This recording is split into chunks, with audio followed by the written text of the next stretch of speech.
given this, I decided to record this because it's a bit easier to explain, and then if you have any questions, just ask them. So here we have the recording that actually contains me singing different notes. We could hear it.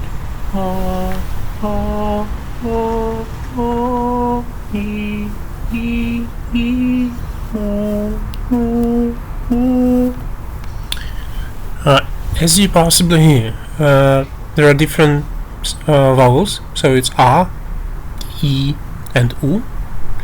They are all have increasing pitch, so here is the higher pitch. It's not visible over here, but I will show you how to say it.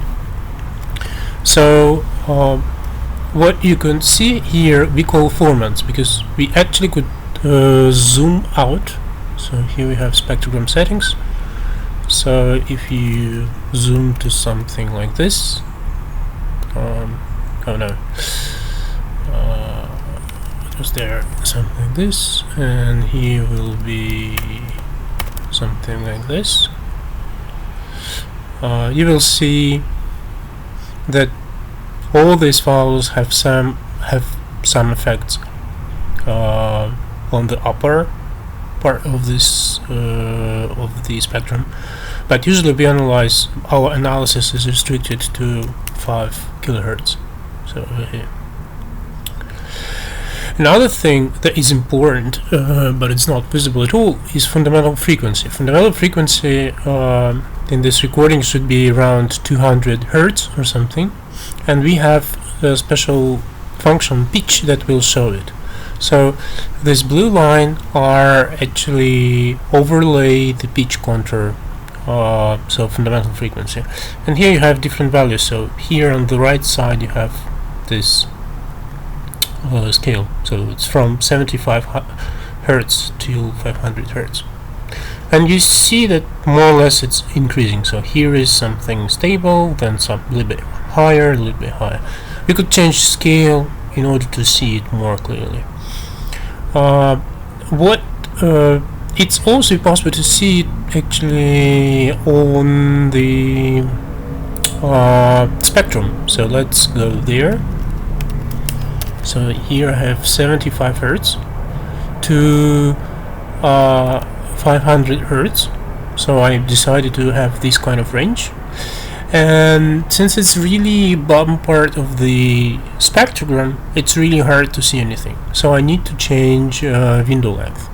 So I will increase it to something like this, or even more like this. Yeah, like this. So after, so I increased the window length of the spectrogram.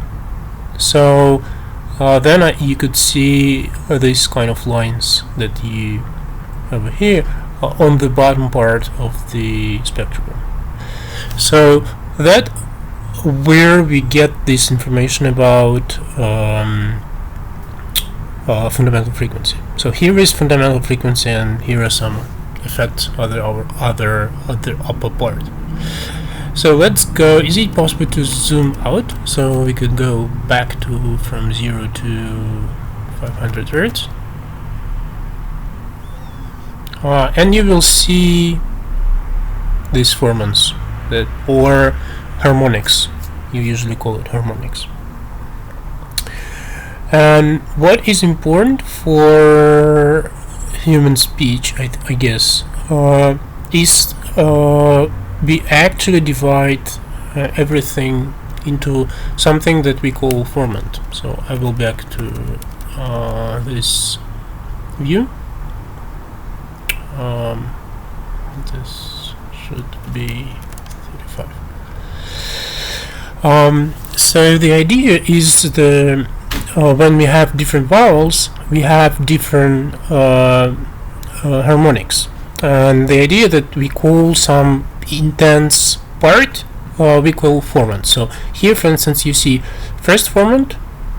So this is intensive sausage over here, and the second formant over here.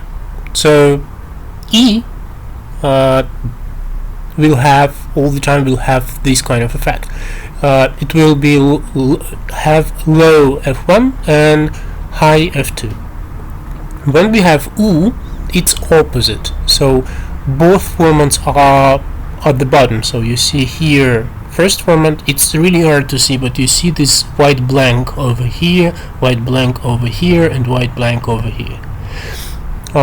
So this kind of stuff that distinguishes these formants and make prod possible to divide those things.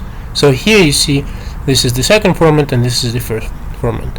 So in U we have the first and the second formant are really low. And when we are talking about A, it will have something in between. So here you have, I don't know what the value is, 900 Hertz and something like 600 Hertz. Yeah, so here you see again this blank part.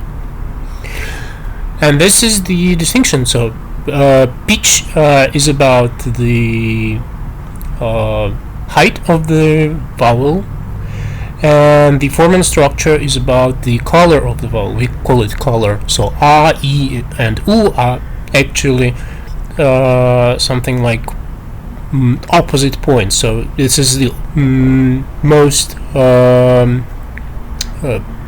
so this is the value that you obtain. They are most distant from the standard position when you do nothing with your tongue. And what I expect from animals that they mostly do the same. So the idea why, for instance, you have this repeating formant structure in animals, because they actually produce something without moving the body part of the tongue, so the bottom part, not the front part but the bottom. So if you do this, human do this, so you will produce this like something like this.